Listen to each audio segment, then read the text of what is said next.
Hello दोस्तों, welcome back to Computech with Alka. दोस्तों, आज के लेक्चर में हम लोग लूप स्ट्रक्चर के बारे में देखेंगे, जिसे हम इटरेशन स्टेटमेंट्स भी बोलते हैं। तो इटरेशन लूप कंट्रोल स्ट्रक्चर क्या होता है? दोस्तों, लूपिंग क्या है? लूपिंग जस्ट लाइक कि साइकिल की जैसे काम करता है। ये साइकिल कब तक वर्क करेगी? जब तक हमारी कंडीशन, जो हमने गिवन कंडीशन है, उसको सेटिस्फाइड नहीं करती, तब तक वो वर्क करता है। तो लूपिंग क्या है? Ability to perform a set of instruction repeatedly until the given condition is being satisfied। तो ये क्या है? इसकी जैसे हमें क्या है, रीयूजेबिलिटी ऑफ कोड अवेलेबल होता है।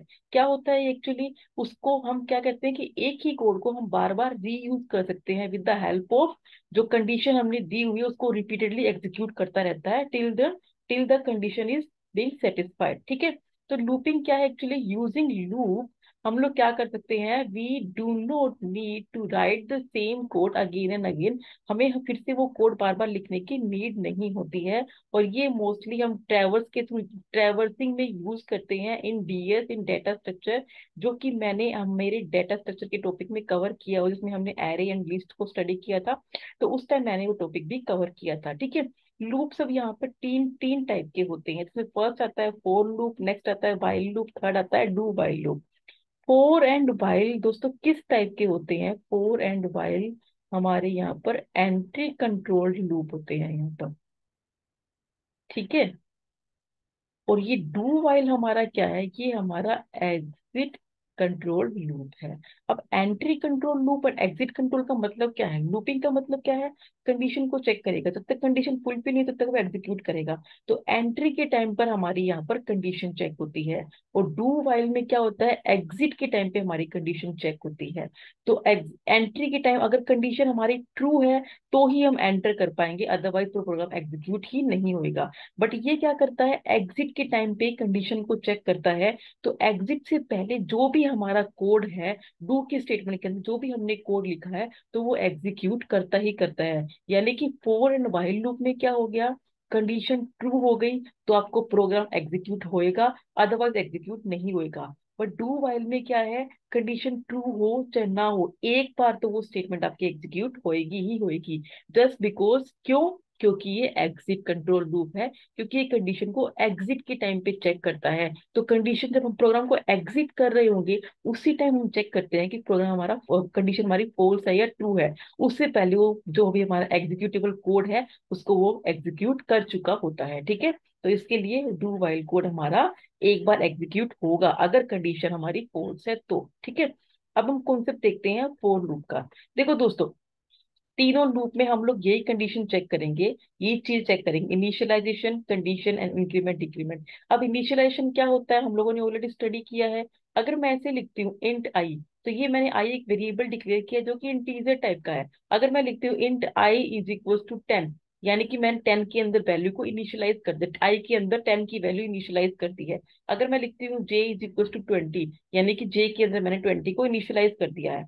अब कंडीशन क्या होती है? जैसे कि मैं लिखती हूँ if I is less than equals to 10, if J is greater than equals to 10। तो ये सब क्या है? कंडीशन है। जब तक ये कंडीशन फुलफिल होती रहेगी तब तक ये प्रोग्राम को एग्जीक्यूट करते रहेंगे। जैसे ये कंडीशन फुलफिल नहीं होगी, प्रोग्राम वहीं पे ब्रेक हो जाएगा। इंक्रीमेंट डिक्रीमेंट, जैसे कि मैंने आई एक वेरिएबल लिया है, इंक्रीमेंट हो गया प्लस प्लस का, एक ये प्री इंक्रीमेंट हो गया प्लस प्लस आई, ये प्री डिक्रीमेंट हो गया माइनस माइनस आई, ये आई माइनस मानी पोस्ट डिक्रीमेंट हो गया। ठीक है। तो ये इंक्रीमेंट में क्या रहता है? इंक्रीमेंट होता है बाई वन से। डिक्रीमेंट में क्या रहता है? होता है डिक्रीमेंट होता है बाई वन से। तो ये तीन चीज चेक करते हैं हम यहाँ पर, इनिशियलाइजेशन, तीन चीज हम यहाँ पर एंटर करते हैं प्रोग्राम के अंदर लूप में, इनिशियलाइजेशन, कंडीशन, इंक्रीमेंट, डिक्रीमेंट। तो फोर, इसका सिंटेक्स क्या है? For bracket start, initialization semicolon, condition semicolon, increment decrement, और उसके बाद जो फोर का कोड आएगा वो आएगा। जस्ट मेक श्योर कि फोर के बाद यहाँ पर सेमीकोलन नहीं आएगा। ठीक है। फोर एंड इफ एल्स में सेमीकोलन यहाँ पर नहीं आता है। ठीक है। अब हम इसका एग्जांपल देखते हैं। इसके एग्जांपल में भी हम लोग एक टेबल को ही प्रिंट करवाएंगे, तीनों में हम सेम एग्जांपल लेके चलेंगे ताकि आपको डिफरेंस भी समझ में आएगा। ठीक है। ये हमारा सबसे पहले क्या है? प्री प्रोसेसर दिया हुआ है। उसके बाद हमारा मेन फंक्शन स्टार्ट हुआ है। दो वेरिएबल है, एक वेरिएबल है आई और दूसरा वेरिएबल है जे। दोनों किस टाइप के? इंटीजर टाइप के ही है। ठीक है। दोनों वेरिएबल हमारे इंटीजर टाइप के हैं, कोई भी रैंडम लोकेशन पे ये वैल्यू डाल देते हैं। ठीक है, ये लोकेशन है इनकी जहाँ पे ये स्टोर हो रखे हैं। अब एक स्टेटमेंट आएगी, एंटर अ नंबर। जब प्रोग्राम रन करोगे तो आपको डायरेक्टली ये स्टेटमेंट दिखाई देगी। स्कैनफ के थ्रू परसेंट डी, क्योंकि इंटीजर टाइप का है, आई के अंदर वैल्यू एंटर करनी है। सपोज मैंने 5 एंटर किया, तो आई के अंदर 5 आ चुका है। अब हमारा फोर लूप आ गया। फोर लूप में सबसे पहले क्या है, जे इज इक्वल टू 1, यानी कि इनिशियलाइजेशन हो रहा है। जे की वैल्यू को 1 से इनिशियलाइज कर दो। अब क्या है, J is less than equal to 10, J की वैल्यू क्या है 1, 1 is less than equal to 10, condition true है भाई, इसके अंदर आ जाओ।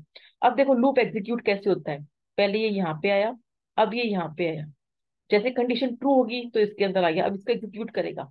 Print percent D slash N, यानी कि एंटर के लिए परसेंट डी, क्योंकि इंटीजर टाइप का है। क्या प्रिंट करवाना है, आई इंटू जे, आई की वैल्यू क्या है 5, जे की वैल्यू क्या है 1, तो ये तो हमने एंटर करवाया था। 5 इंटू 1 यानी कि 5 को प्रिंट करवा दो। अब देखो लूप कैसे चल रहा है, पहले J plus J is equal to 1 चला, फिर ये यहाँ पे आया कंडीशन पे, कंडीशन ट्रू होगी तो यहाँ पे आ गया। अब ये जो प्रिंट करवाया इसके बाद ये जे में इंक्रीमेंट होएगा। अब जे प्लस प्लस है, जे की वैल्यू क्या हो चुकी है 2 हो चुकी है। अब ये यहाँ पे आएगा, ठीक है। अब 2 is less than equal to 10, condition true है, तो प्रिंट करवाएगा आई इंटू जे, आई की वैल्यू क्या है 5, जे की वैल्यू क्या है 2, तो 10 को प्रिंट कर देगा, ठीक है। अब जे की वैल्यू 10 को प्रिंट करने के बाद फिर से यहाँ पे जाएगा, जे की वैल्यू क्या हो चुकी है 3 हो चुकी है, कंडीशन ट्रू है। अब ऐसे करते करते टोटल जे की वैल्यू 10 आ चुकी है, ठीक है, जे की वैल्यू 10 आ चुकी है। अब ये यहाँ पे कंडीशन चेक करेगा, 10 is less than equal to 10, yes condition true है। लेस देन नहीं है बट इक्वल्स टू है, तो इसके लिए ये इसके अंदर आ जाएगा। तो 5 आई की वैल्यू थी, जे की वैल्यू कितनी हो चुकी है 10 हो चुकी है, तो 50 हमारा आउटपुट आ जाएगा। नेक्स्ट टाइम हमारी जे की वैल्यू कितनी हो चुकी है 11 हो चुकी है।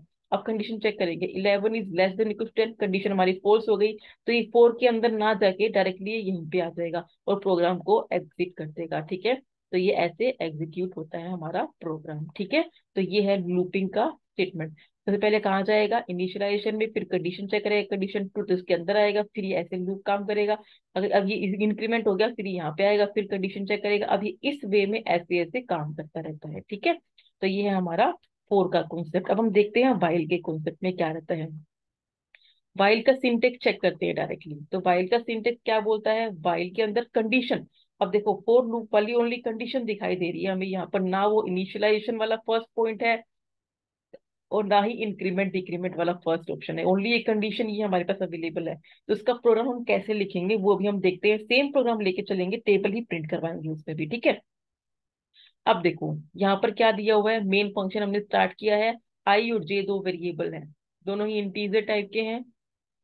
आई के अंदर कुछ भी नहीं लिखा, जे को मैंने यहीं पे इनिशियलाइज कर दिया, जो कि फोर में मैं इनिशियलाइजेशन में लिख रही थी, तो वाइल में मैं जे को जब हम वेरिएबल डिक्लेयर करेंगे उसी टाइम हम इनिशियलाइज कर देंगे। अब स्टेटमेंट लिखा हुआ आएगी, enter a value, enter a number, scanner के थ्रू मैं आई के अंदर वैल्यू एंटर कर देती हूँ, 5 एंटर हो चुका है।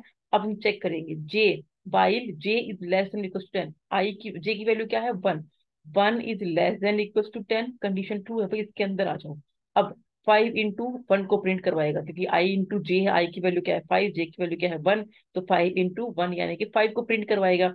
अब जैसे ही वैल्यू प्रिंट हो रही थी उसके बाद मेरा इंक्रीमेंट ही हो रहा था हर बार, जब हमने 4 में देखा था तो जे का इंक्रीमेंट हो गया 2। अब जैसे जे की वैल्यू 2 हुई, अब ये फिर से कंडीशन चेक करेगा, ठीक है। कंडीशन चेक करेगा, जे की वैल्यू 2 होगी, 2 कंडीशन ट्रू है, इसके अंदर आ जाएगा, 5 इंटू 2 10 होगी। ऐसे अप टू करते करते जे की वैल्यू 10 आ चुकी है, ठीक है, जे की वैल्यू यहाँ पे 10 हो चुकी है, कंडीशन चेक करेगा, 10 is less than equal to 10, yes condition true है। आई इंटू जे, जे की वैल्यू कितनी है 10, आई की वैल्यू कितनी है 5, तो हमारा 50 आउटपुट आ जाएगा। अब जे की वैल्यू 11 हो चुकी है, कंडीशन यहाँ पे फॉल्स हो जाएगी, तो ये वाइल का एग्जिट कौन सा है, ये यहाँ पर फाइंड आउट करेगा और यहाँ पर आके ब्रेक हो जाएगा प्रोग्राम। अगर इसके नीचे कोई स्टेटमेंट है तो प्रिंट करेगा, अदरवाइज प्रोग्राम को ब्रेक कर देगा, ठीक है। तो ये था हमारा वाइल का कॉन्सेप्ट। नेक्स्ट हम देखते हैं यहाँ पर डू वाइल का कॉन्सेप्ट। तो डू वाइल में क्या रहता है, देखो सिंटेक्स देखो, डू कोड हमारा स्टार्ट हो चुका है लिखना, जो भी हमने जो भी हमारे स्टेटमेंट्स है वो लिखनी हमारी स्टार्ट हो चुकी है, और जब हम इस स्टेटमेंट से एग्जिट करते हैं तो वाइल यहाँ पे कंडीशन चेक करता है। ये डिफरेंस है यहाँ पर वाइल एंड डू वाइल के अंदर, ठीक है। तो इसके लिए इसे हम एग्जिट कंट्रोल लूप बोलते हैं, ठीक है। अब देखो यहाँ पर आई और जे की वैल्यू क्या है, जे की वैल्यू हमने इनिशियलाइज कर दी है यहाँ पर 1 से, और आई की वैल्यू मैं एंटर करवा रही हूँ। अब डू के अंदर हम चेक करेंगे, 5 इंटू 1, 5 इंटू 1 पहले प्रिंट हो चुका है, कंडीशन चेक नहीं किया इसने कुछ भी। अब 5 जे की वैल्यू कितनी हो चुकी है 2 हो चुकी है। अब 2 is less than equal to 10, condition true है, इसके अंदर आ जाओ फिर से। अब फिर से एग्जीक्यूट करेगा, 10 आएगा, फिर से एग्जीक्यूट करेगा, 50 आएगा। अप टू ऐसे एग्जीक्यूट करता रहेगा और ये प्रोग्राम में आउटपुट में एज द आउटपुट हमारा डिस्प्ले हो जाएगा। ठीक है, तो ये है हमारा यहाँ पर डू वाइल का कॉन्सेप्ट। मैनुअली इन सब प्रोग्राम को आप एग्जीक्यूट करके देखोगे। ठीक है, नेक्स्ट हम छोटे मोटे स्टेटमेंट्स लेके आएंगे जो कि मैं नेक्स्ट वीडियो में लेके आऊंगी। टिल देन आप लोग ये टॉपिक कवर करो, और अगर आपको कोई भी डाउट रहता है तो आप मुझसे पूछ सकते हैं with the help of comment section. Thank you.